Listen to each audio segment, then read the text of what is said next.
ਸੁੱਕੀ ਜ਼ਮੀਨ ਆ ਜੀ। ਆ ਲਾਉਣ ਲੱਗਾ ਧੜ ਦੇ ਸਾਈਡਾਂ ਤੇ ਗੇੜੇ ਦਬੰਗ ਟਰੈਕਟਰ। ਆ ਦੇਖ ਲਓ ਜੀ ਆ ਰਹੇ ਸਦਾਦਾ।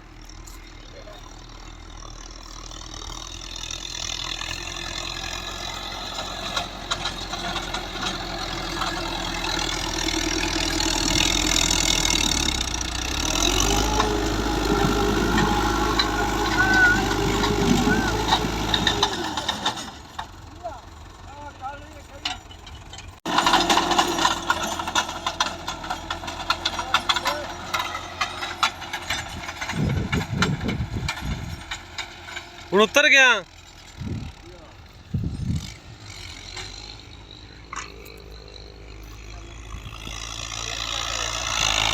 ਇਹ ਧੜ ਨੂੰ ਗੇੜਾ ਲਾ ਰਿਹਾ ਜੀ।